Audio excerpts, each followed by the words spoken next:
Humans. You're one of those, right? Humans are not rational animals. They are rationalizing animals. That's a key difference. That makes all the difference in rocking retirement. Hey, welcome to the Retirement Answer Man Show. My name is Roger Whitney. I'm your host. Welcome. Really, welcome. This is the show dedicated to helping you not just survive retirement. We truly believe you with some rational decision-making, you can rock retirement. And that's what we focus on every week. Now, this month, we are doing an entire series on behavioral finance and examining our cognitive biases so we can make better decisions and navigate this change into retirement. So today, what I want to focus on are ninja mind tricks we can play on ourselves as we deal with deciding on or navigating this transition into retirement. And then later on in the show, we're going to have a special guest on to talk with me and answer some of your questions. So we got a good show.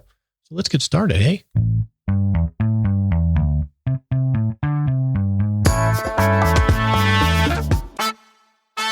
When it comes to navigating a major life change like retirement, most of the time, this is a proactive change. Sometimes it's thrust upon us through a layoff or health issue, but a lot of times it's a change that we make or decide upon for ourselves. And there was a study at the University College of London that examined neural pathways involved in something called status quo bias. And what it found was that the more difficult the decision that you face, the more likely you are not to act.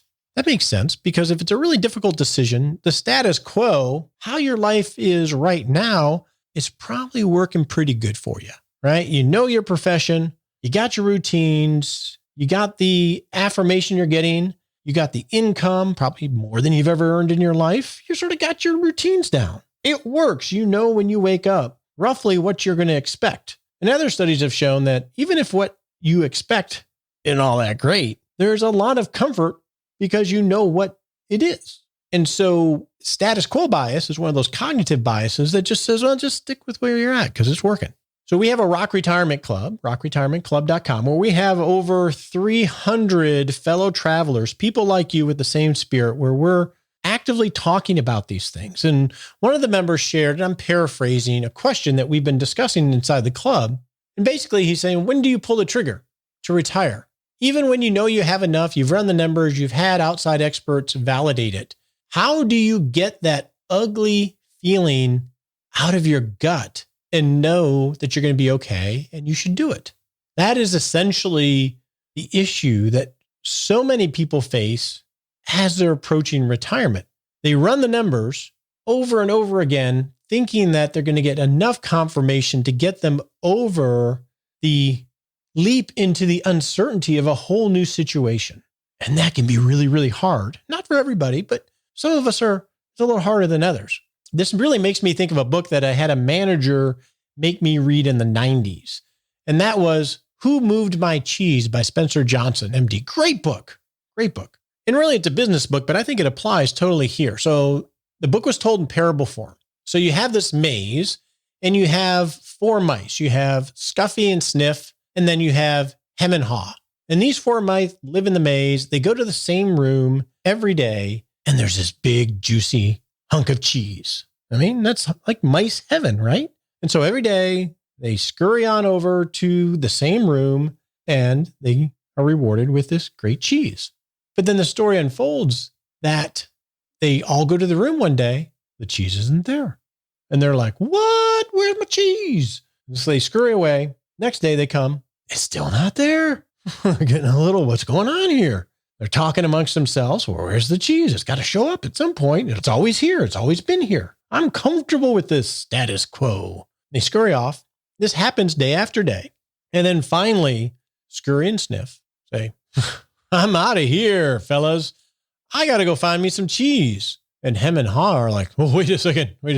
Yeah, I know the cheese isn't here. I'm hungry too, but it's got to show up at some point. And I'm used to coming to this room. I've never been to any of those other rooms. I can't go there. But Scurry and Sniff are a little bit more adventurous. So they identify that, hey, things have changed and they choose to accept the change, whereas him and Ha choose not to accept the change.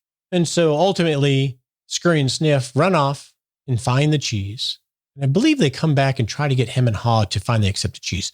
But the point is, change happens and you have to choose whether you're going to accept it or not and start anticipating it and adapting to it and really, ultimately, change whether it's going from high school to college, college to career, single to married, married to children, working to retirement. It can be seen as something that's fearful, or it can be something that can be embraced and enjoy. Now, embracing change and enjoying change, enjoyment may be a little bit too big of a word, right? Because I have clients that I've worked with for well over a decade where they're still very fearful about whether they have enough money or not. And I know internally for me, working with clients, 80 or so clients, I'm constantly fearful. Do they have enough?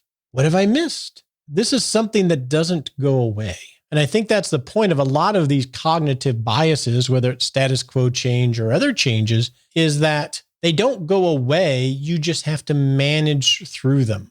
My guess is this is sort of like fear, right? Fear doesn't go away. It's something that you have to manage and not let dominate you, because that can lead you to really bad outcomes or decisions, right? If you're in a room and your house is on fire and the only way out is running through a hallway where there's some fire, your fear of getting burned can paralyze you and make you stuck in the room and ultimately perish. If you choose to run through the flames to get out of the house to safety, that doesn't mean that you've eliminated the fear. You've overcome the fear to get to a better place. And I think cognitive biases like this, when it comes to this transition from a life perspective, is really important. So status quo bias is one. We have built a very comfortable life that works for us. And even if it's somewhat uncomfortable, absent a better vision of where we want to go, we're going to opt to the status quo. And the first place we have to look to overcome that is in the numbers, right? We have to count the cost to know that we're okay, similar to this RRC member. And I've dealt with this in client situations all the time where it's very clear with all the numbers that they're cool. It's going to work. There's no doubt. And sometimes we go into information bias, which is, well, I just need more information. I need more information. I need more information. And we go on this never-ending quest of trying to gather more information in order to make a decision. And at some point, there's enough information because we're not going to have complete information. And it goes back to what we've said before. There's a quest for more precision, which never really gets us to really accuracy. There's the diminishing returns on that can essentially cost you your life. If you work 10 years longer than you really needed to because you were so still looking for information, still stressing about the financial aspect of it, and just opting to re-enlist in your status quo because it's comfortable, that is a real cost to your life. So if we think of maybe from a different perspective, regrets. And this is where we actually start the retirement masterclass in the club. In the introduction, we talk about the 5 biggest regrets of people on their deathbed. And number 1 is, I wish I had the courage to live a life true to myself. Number 2 is, I wish I hadn't worked so hard. Number 3 is, I wish I had the courage to express my feelings. Number 4 is, I wish I had stayed in touch with my friends. And number 5, I wish I had allowed myself to be happier. If these are the top 5 regrets, then when we're making life decisions on this transition towards retirement, in this case, these cognitive biases, status quo bias, information bias, so many others that we'll talk about today and weeks to come, are the ninja mind trips where we trap ourselves and they ultimately cause a lot of these regrets. Anchoring bias, preferring what is to what could be. Sunk cost fallacy from a decision. And we've talked about this before on the show. When you're retiring, we have a sunk cost. We have this house and I've invested all this money in it and we've had all this upkeep. I can't sell it now. Or I have this mishmash of investments, or I have an advisor that cost me way too much and it isn't adding value, but I've put so much into it, I can't get rid of it. Friendships. I have all these friendships I've had for years, even though they're not quite as healthy as they used to be. I like Joe, but Joe and I aren't really on the same path and we're not supporting each other's journey as much as we should be. Sunk cost fallacies. You hold on to all these things, just like we hold on to that velour sweatshirt from the 1980s when we really need to refreshen our wardrobe, maybe refreshen our friends, maybe refreshen our environment.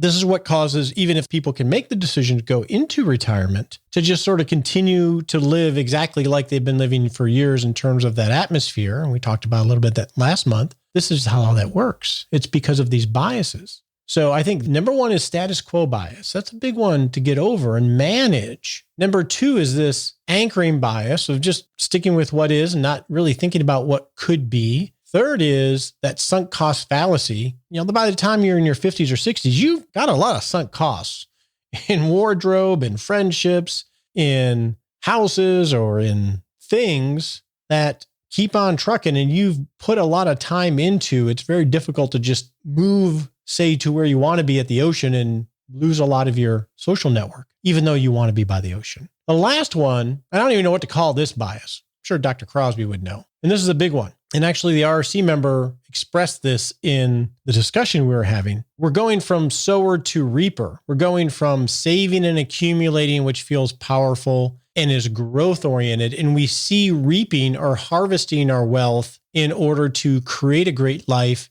as diminishing from a financial perspective. That doesn't feel growth oriented. Maybe we're calculating that incorrectly, right? Because you're taking the money that you've saved, you're not wasting it. You're using it to create something of even more value. And maybe our mental calculus is wrong. If I take $10,000 out of my investment account to take my wife to create experiences across the country, are those experiences and memories worth more than the $10,000? All we see is the $10,000 go out of our investment account or savings account. We don't have a numerical way of putting a number on a lifetime value of those experiences in the relationship. Maybe we need that. But these are the cognitive biases that can cause us to not navigate this change. So you, my little mouse, are here contemplating moving into retirement. And you realize the cheese has moved in the sense that although the status quo works well enough, you know there's something more out there.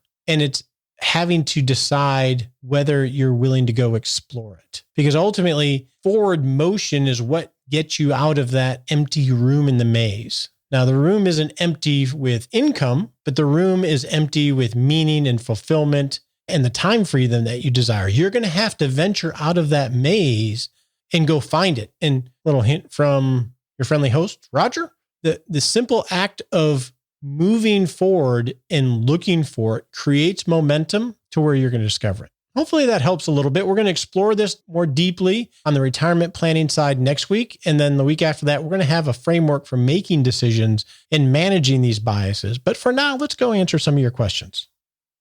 So now we get to do one of my favorite parts of the show, and that is really answer your questions. And we got a few questions that we are excited to chat about. How you doing, Nicole? I'm doing fantastic. How you doing, Roger? Nicole, what has happened to your voice? It's the quarantine. It's got to me. Seriously. Benjamin Brandt from Retirement Starts Today podcast every Monday is joining me to help fill in for Nicole. How you doing, Benjamin? I'm doing fantastic. How's life in Texas? It's great. It's great. Life is always good. So this month on the show, the theme for the month is behavioral finance and cognitive biases. So, dealing with this humanness that seems to be in all of us. So my question is, what is one of the most common cognitive biases that you've had to deal with, either with yourself or with clients in planning? What would you say?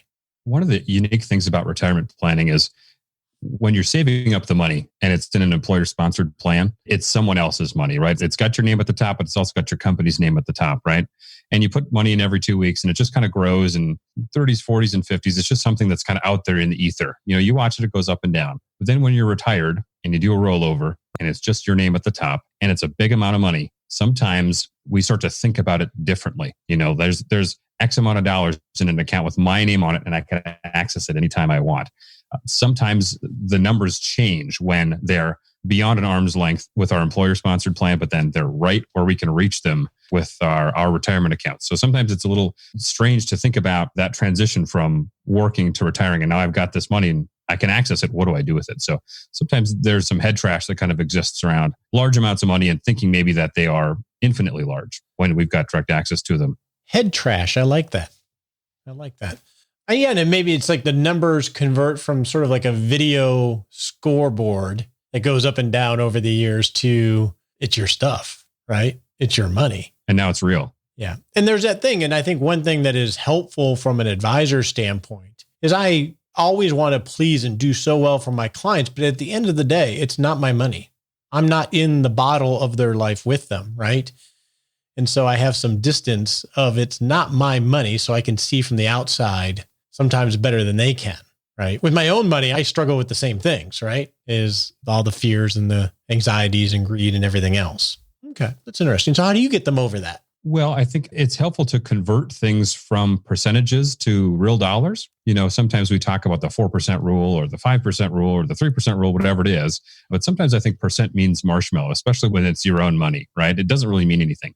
But converting that to dollars, I think, especially converting it to what your monthly income is, can be really helpful. So take a 60-40 portfolio, right? 60% stock, 40% bond. The 40% doesn't really mean anything.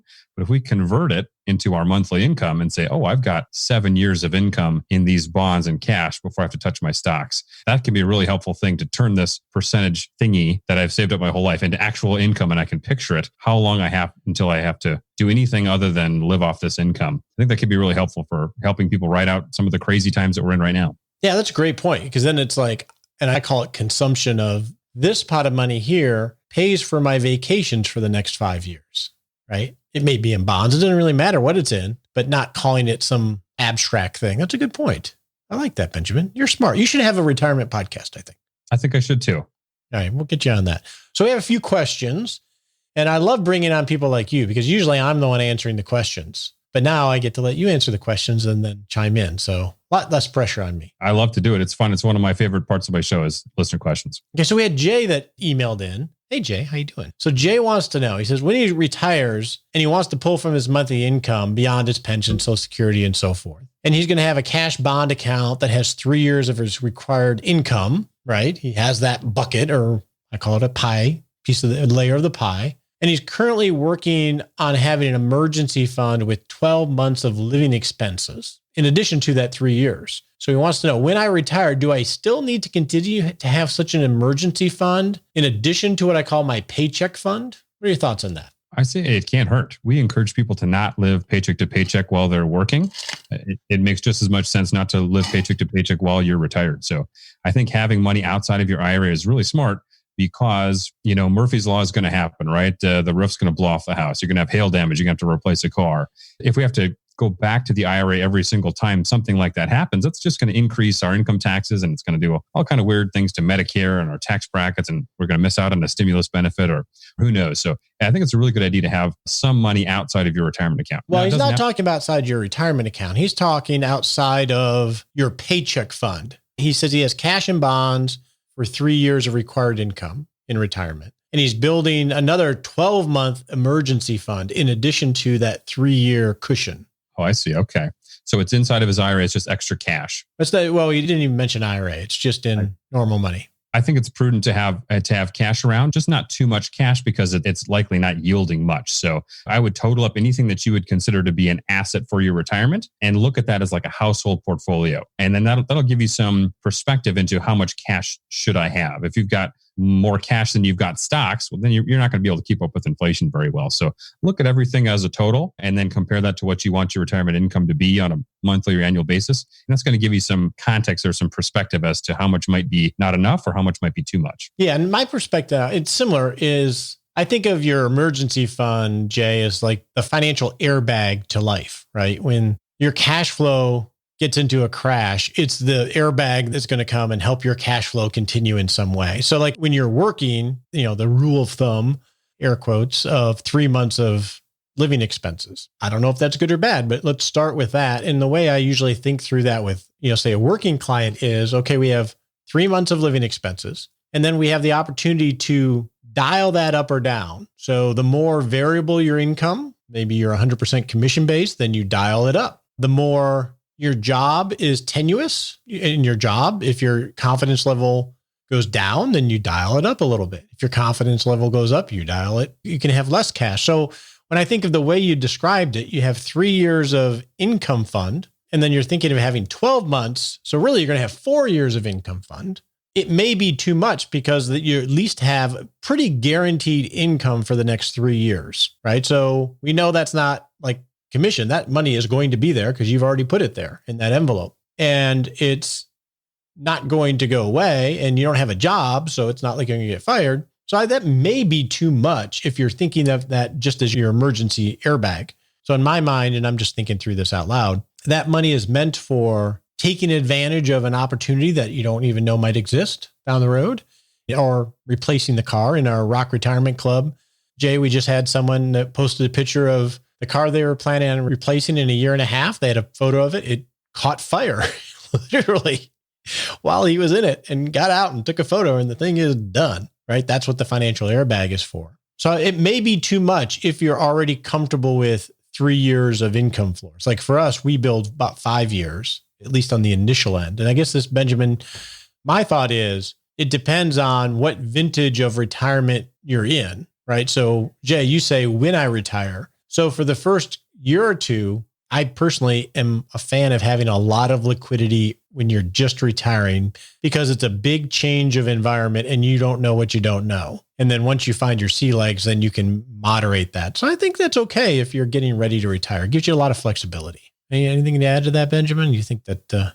hits it pretty well? I think that makes a lot of sense. When I have these conversations with clients or people that are about to retire, I say, no one at this table has ever retired before. So I think it makes sense to have more cash than you need rather than be short of cash and have to sell something before you had scheduled to sell it. So little extra cash, you can always put it back to work later on, but have a little extra cash. I don't know how they do things in Texas, but a lot of times in North Dakota, when people retire, they want to get that new pickup truck or something like that. And so having cash available, or an RV is another common one, having that cash available to be able to be somewhat spontaneous with some of those maybe bigger purchases that happen early on in retirement, I think can be a nice little safety net. Great. And now we have a question from Denise on Medicare. And Nicole always tries to edit these first parts out, but I'm not going to do it because she's here. Denise says, love your podcast over the past year. Listening, I've learned a lot. Thank you so much. She always tries to edit out the compliments. So Denise, I'm really glad you like the show. And she asked about shows that we do on Medicare. And so I think Nicole sent her one or two. And Denise, I want to thank you for sending this email, because we have not done a monthly theme on Medicare, which actually blows my mind. So we planned out our schedule for the entire year, but we're going to try to slip in a month where we focus only on Medicare, because I don't think we've done that. So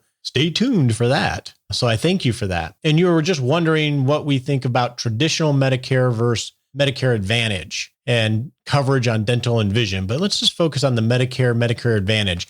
Now, I'm not going to say that I have the answer for this, but we're going to do a theme on this and really explore it. I will say, and then Benjamin, I'm interested in your thought because you're smarter than I. You definitely have a better beard than I, so that must make you smarter than me. I can't think of a client that is actually on Medicare Advantage. They're all in traditional Medicare with the parts. And individually, it runs about, with all the parts and some out of pocket, around $5,500 a year. In our experiences, it works really well. So I don't know enough about Medicare Advantage, but we're definitely going to explore that, Denise. I don't know if you have any perspective on that. Yeah, I think most of the time, whether we're working with clients locally or wherever state they reside, it's usually Medicare with a supplement. People are living their retirement. They want to focus on other things. They don't want to be too weighed down by deductibles and copays and in-network and out-of-network, and they just want to cover it with a healthy Medicare supplement. So the Plan F went away, but there are others pretty similar options. So Medicare Advantage, it's usually a monthly cost saving issue, why someone would choose it, or maybe they're willing to bear more risk upon themselves. But just kind of anecdotally, most of our clients choose to go with a supplement. Yeah. Now, one cool thing, Denise, that I think is helpful, in fact, I have no doubt we're going to have the owner of this company on the show, is there are navigators. In fact, the one that we use, and this is just happenstance, is Boomer Benefits. And they've come in and done, in fact, when we had our first Retirement Roadie Roundup, our conference for the Rock Retirement Club, she came and spoke. The cool thing, whether it's Boomer Benefits or another Medicare navigator, is that the way the system is structured, whether you go figure all this out yourself or you use one of these navigators,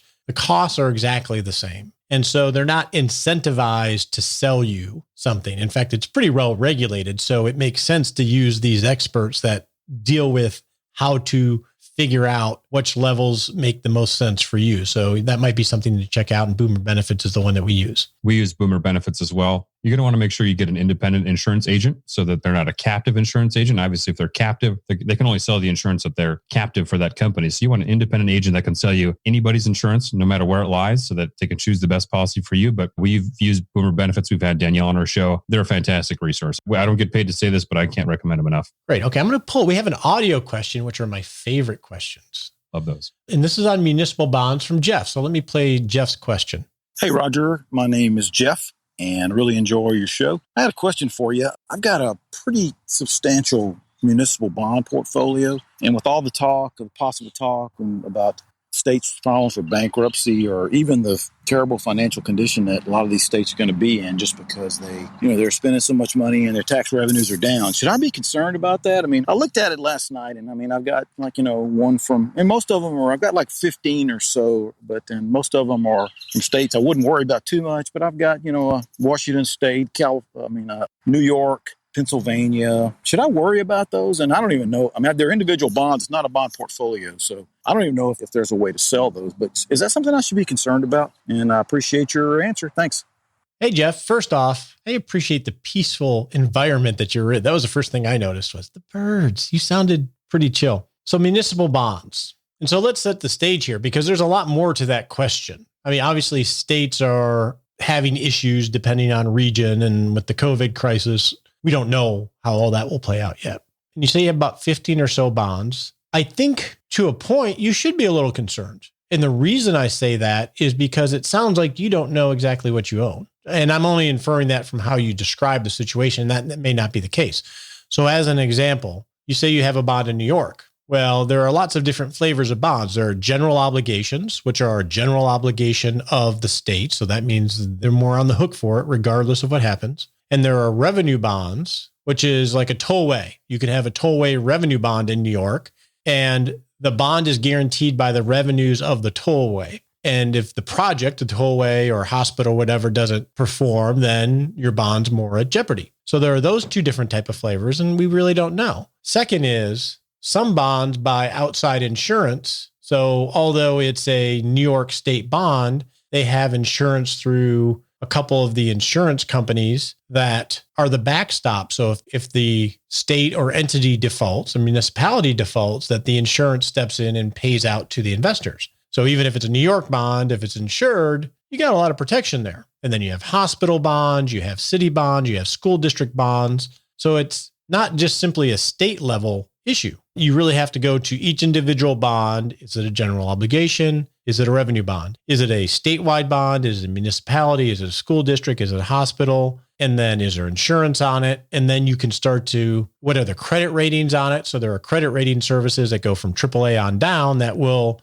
tell you what their credit rating is. And then you can online go and say, wow, they were AA yesterday and now they're single A now with a negative outlook. That might be a red flag, or maybe it's a stable AA and it's been that way forever. So I think those are some of the things that you need to go through to sort of answer your question, Jeff. But I would be concerned just simply because you're right. The financial situation for local and state entities and hospitals everywhere is pretty problematic at the point. And this is how you can go about finding your answer. What do you think, Ben? You're in Iowa, right? Where you're in Nebraska, Iowa, where you live? Well, I think there's pros and cons to owning individual maturities, right? Individual bonds. The biggest risk is a default, right?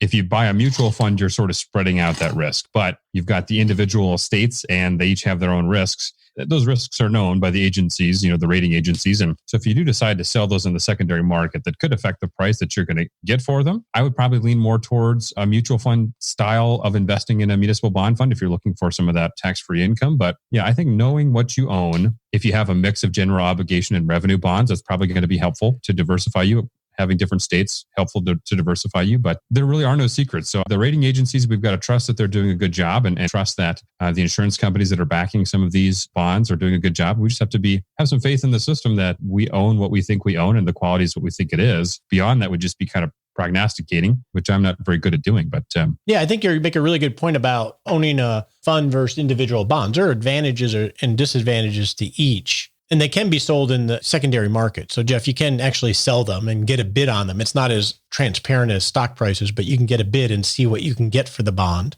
The advantage of holding a bond is that you don't have any interest rate risk in the sense that you can hold it to maturity, you get your money back. But what you do have is credit risk, which is, will they be able to pay me my money back? And if you look at the statistics on defaults, like in a normal high yield, which is sort of junk bond, municipal bond type of portfolio, the default rates generally go around 3 to 4%. And in really stressful times, they can really spike. But if you start to dive into the numbers of the default, what exactly is a default? A default isn't simply they never pay the money back. It could be they missed an interest payment. It could be that they're late on an interest rate payment. And I haven't looked at these numbers in some time, Ben, and I don't know if you have, but almost all of bonds that go through default ultimately end up paying back the bondholders. It's a very, very, very small percentage where you don't get any of your money or you get a fraction of your money back. I don't have this research right here in front of me to show you that, but that's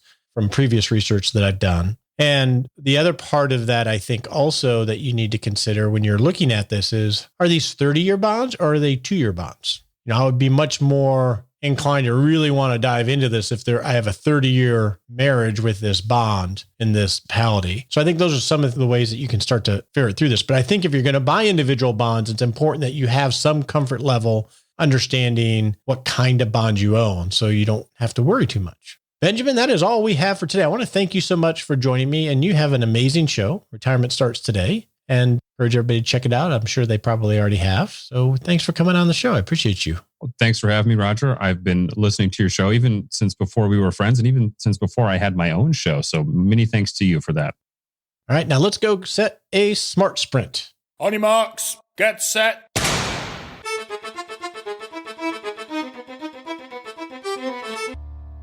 And we're off to set another little baby step that we can take over the next 7 days to create a great life and work towards rocking retirement. Let's look at another book. And my challenge to you is to read Who Moved My Cheese by Dr. Spencer Johnson. Now, this is something you can easily accomplish in 7 days. In fact, you could accomplish this in a night. It's a parable. It's really short. And there is so much wisdom in this little story about 4 mice that we can embrace in focusing on behaving better and embracing change and managing change in how we create a life. So I really suggest that you check it out.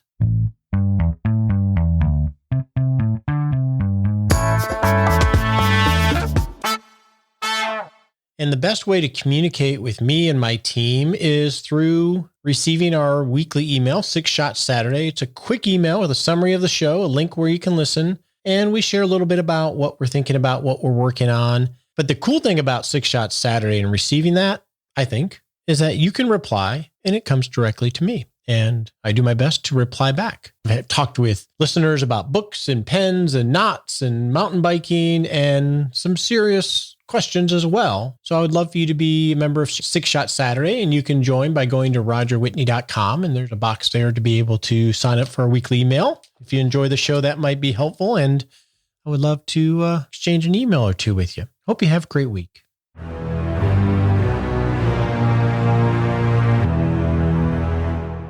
Hey, it's time for that all-important disclaimer. We so appreciate you listening to the show and love your questions and love the teaching that we're able to provide here. And actually, it helps us too. But remember, you're not our clients. Not love it if you took advice from us on the show.